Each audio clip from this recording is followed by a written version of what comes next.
What's going on, everybody? This is Mike, your host from Everyone Wants to Be Like Mike, presented to you by Notorious Radio 718. Thank you for watching our previous episode and previous episodes before, and let's just get right into today, all right?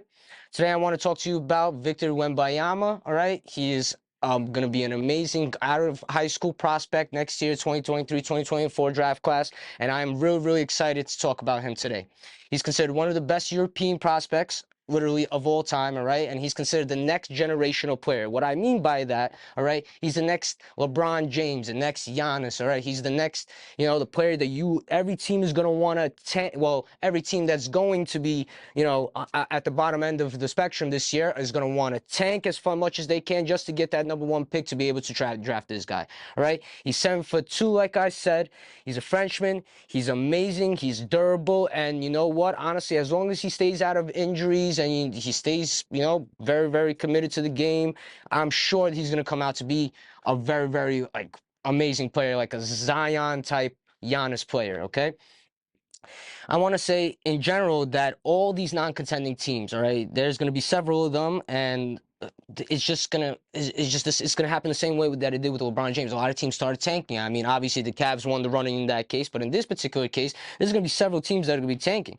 Let's start off with the obvious choice. We're talking about the Utah Jazz, who just sold off Gobert and Donovan Mitchell. All right, they got back 15 first-round picks. All right, in the next 7 years. All right, honestly, Ainge, I gotta give it to him. He knew exactly what he was doing by unloading the big man, the important players on his team, and 15 first-round picks. Do you know what that means? That means that team is going to be rebuilt within a couple of years. In 7 years, you're going to see them doing very well. All right.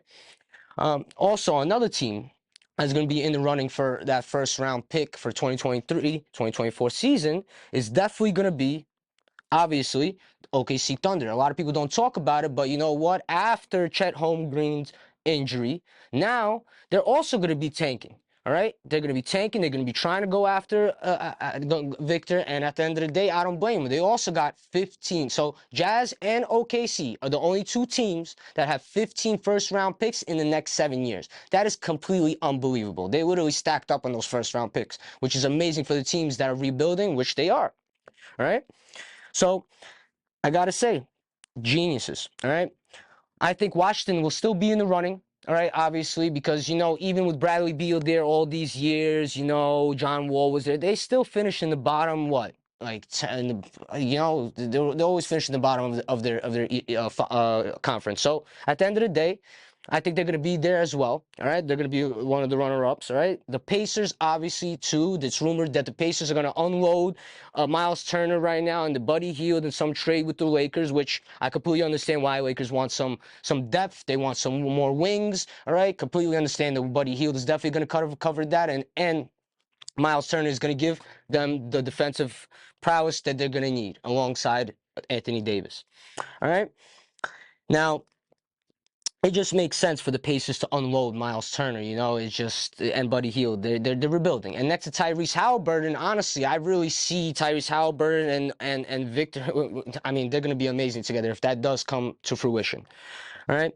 And lastly, I'm going to put the Houston Rockets up there too. Well, down there, that is. All right. Too, because, I mean, it's a very young team. I don't see them really winning many games. Yeah, they're going to be interesting to watch to see how everything unfolds over there with Alperen Şengün and Jabari Smith Jr. and Jalen Green and Kevin Porter Jr. Of course, it's going to be great to watch. But, they are youngins just like OKC, just like the Jazz. And I'm also hearing that the Jazz are trying to get rid of Mike Conley, trying to get rid of Jordan Clarkson and Bojan Bogdanovic. So, and the Lakers are looking at them as well. So, from what it looks like, all these teams are unloading just to get ready for the next season to tank it. And trust me, you also got to understand what this is going to do from a fantasy point of view as well. Because at the end of the day, these teams that are going to be tanking, there's going to be all very sudden injury updates for a lot of players like Tyrese Halliburton and all these players, like you're going to start seeing like certain things. You're going to see conditioning for players, this and that. They're just going to want to tank. All right. That's the idea for these teams this year.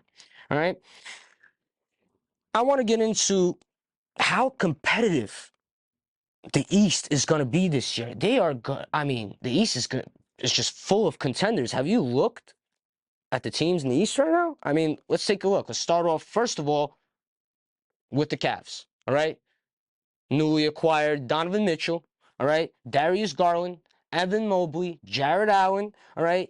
And also they have Okoro and LeVert, but they're also saying that there was some recent reports saying that they don't know if they're going to give LeVert an extension because of the Donovan Mitchell trade. We'll see what happens, but at the end of the day, they also amazing squad. They have like a, I don't know, big four going on over there with Darius Garland, Allen, Mobley, and Don Mitch. It's going to be impressive to watch them play, you know? Next up is obviously the Hawks. The Hawks are going to be very, very dangerous this year, right? They acquired DeJounte Murray, right? Next to Trae Young, next to John Collins. That's the big three right there. Not to mention they got Clint Capella, all right? And, you know, they're going to be doing pretty well this year as well. I think they're going to be up there, all right? Also, obviously, the Nets. I mean, yes, last year we saw that we did not like in the Nets. A lot of bickering between Kyrie and his principals and Durant and how unhappy he is where he is, and the Ben Simmons debacle. But you know what? Look at what's going on now. All three are training. All three have committed to the Nets, committed to playing with each other, and I'm really glad to hear that because honestly, I want to see them do well. At the end of the day, I am a Brooklynite. I might not be exactly a Brooklyn Nets fan, but at the end of the day, I am a Brooklynite. So it would be great to see them do well, and you know what? Not get swept by the Celtics. So, you know what I mean? All right, next up, I know that a lot of people might not think of it, but you know what? The Bulls, the Chicago Bulls, all right?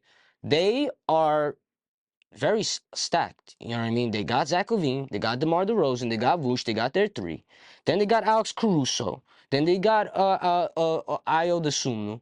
And both of which Alex Caruso, amazing defensive player, Dosunmu, amazing facilitator. So until Lonzo Ball, and from what I understand, Lonzo Ball will not be actually in training camp and will not be starting in the beginning of the season due to his lingering injury. All right. So Ayo Dosunmu and Alex Caruso are going to have to take over that backup and starting position for the point guard for point guard position. So it's going to be really interesting to see them play. And we all know what DeMar DeRozan could do. We all know what Vooch could do, and we definitely all know what Zach LaVine could do. All right, I'm really excited to see them play. I'm really excited how they match up with all these teams like the Bucks, you know, the Heat, and so on and so forth. It's going to be really, really fun to watch. All right, obviously, we got to talk about the 76ers. I mean, you know, it's just something that it's not going to go away. The 76ers obviously are going to be amazing. They got Joel Embiid, all right, next to Harden, Tyrese Maxey, and Tobias Harris. They have like a big four going on. Well, big three, and then they got Tyrese Maxey, and who's been was amazing last year for a point guard and for them in general. And I really think that everything is going to be great with them. They're going to move far. And now they just acquired Montrezl Harrell. All right, they signed him for a 2-year deal. He was brought up on charges of marijuana trafficking, but he got it dropped down to a misdemeanor, and with probation, it should be expunged in time. And now he finally got a 2-year deal with the 76ers. Now we all know what Montrezl Harrell could do. He's that type of backup center that could put up those rebounds, that could put up those defensive stats, good field goal percentage, and he's the type of person that could give Joel Embiid the rest that he needs. Okay, not playing 37 minutes a game, 35 minutes a game, okay, giving Joel Embiid the rest he needs to be able to actually play the full season. You know, yes, he did play well the full season last year. He was runner-up for MVP. Yes, I'm not taking any of that away from him. But he is still injury prone. You know, one season doesn't say, I mean, it says a lot, of course, but he's still injury prone. We still got to be careful. They still got to be careful with him. They got to take care of him. He is their number one option. And you know what? Having Montrezl Harrell there is amazing. He could do a lot in 16 minutes. We've all seen it before. So I'm really, really happy that happened, and I'm happy that Montrezl got picked up, and it's really good to see him on the 76ers. I want to see Joel Embiid succeed. He's a great player. I like his attitude. I mean, all-around great game is amazing. So, hey, if anyone deserves it, he deserves it just as much as anyone else. Truthful. All right. Lastly, the Heat. All right. The Heat, come on. you guys can't say anything about them. Yes, they lost in the Eastern Conference Finals, but at the end of the day, they are still an amazing team. They got Kyle Lowry, they got Harrow, they got Bam Adebayo, Kyle Lowry, Duncan Robinson, Jimmy Butler. I mean, then they got on their bench, they got Gabe Vincent, they got Max Schucks, Victor Oladipo. I don't know how that's going to end up with Victor Oladipo. Maybe he ends up being at the starting two. We'll see how all that works out. But either way, they have an amazing roster. Okay, Dwayne Dedmon. I mean, they got the tools that they need to win. And honestly, I would like it also. You know, I've always liked the Heat since Dwayne Wade, LeBron James days. They were also always fun to watch. And you know what? It's good to see them back up there. Jimmy Butler is doing amazing with that team, and Bam Adebayo together. They've been doing a lot. I mean, making big strides. All right. Now I want to get into some trade rumors and just some general stuff around the NBA. Right. The Lakers, like I said, are eyeing Jordan Clarkson, and Jordan Clarkson, they are eyeing more heavily than Michael Connolly and Bojan Bogdanovic. And now I understand why they're doing that, all right? At the end of the day, they need more wings. They need three-point shooters, all right? And Jordan Clarkson is the type of guy that is going to shoot with the unapologetically. You understand? So he'll take the ball, he'll shoot. That's what they need, all right? Like just like Buddy Hield and so on and so forth. So again, they're going after Jordan Clarkson, Buddy Hield, Miles Turner. There's a lot going on with the Lakers. I think they're going to acquire some of those, maybe one of either Jordan Clarkson or Jordan Clarkson. And at the end of the day, I believe that they're going to be great also. So the Lakers, I mean, I really want to see LeBron James get another ring. I really do. I really do. You know, the guy deserves it at 37. You know what I mean? He's been working so hard for it. He deserves it. There's no doubt about it. So he's building up. And Anthony Davis there, you know, now, I mean, they're going to be doing great. All right.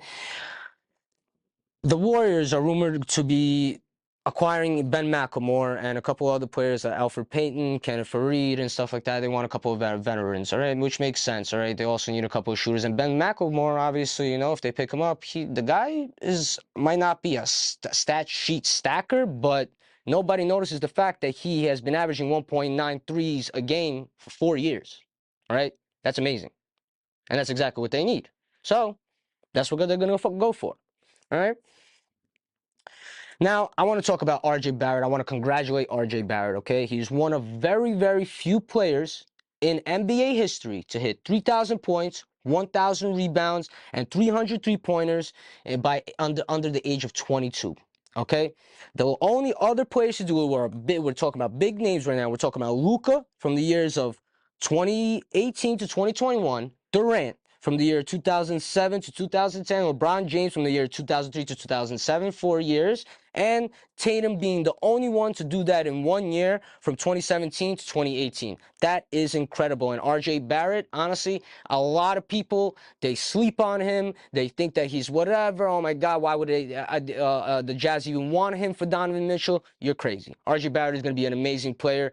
I know it. The league knows it. He knows it. I'm really happy what he's doing. You know what? God bless the guy. I really want to see him do well. Now, I heard a rumor that Karl Anthony Towns has very high expectations for him and Anthony Edwards. Like, he wants to be one of the best duos in the NBA this year, all right, coming up and the years to come. He was saying that they were comparing him and Anthony Edwards to actually Kobe and Shaq, which in a way to me is actually pretty funny because I don't see it happening with Rudy Gobert there and with all the muscle they got there, D'Angelo Russell and this and that. It's not just going to be the duo. It's going to be the rest of the team as well. So we'll see what happens. But again, Anthony Edwards, I was watching him shoot up threes the other day. 11 out of 12 threes, just back to back. Bang, bang, bang. He's just amazing. He's a shooter. He's a good defensive player. He attacks the rim. I mean, the guy, several years, he's going to be, in my personal opinion, a top 10 player without a doubt, all right? And he's just going to keep progressing and progressing and progressing from now on. He's so impressive. I love the kid, and I love what he's doing. All right, and lastly, I just want to, talk about this one little statement that Steph made. He actually stated, like in an interview that if there was any other team named named other than the Warriors, he would be on Charlotte Hornets. Now that's pretty interesting. Is he kind of hinting at a retirement plan or not? I guess we'll have to find out. Thank you, everyone. Have a great day.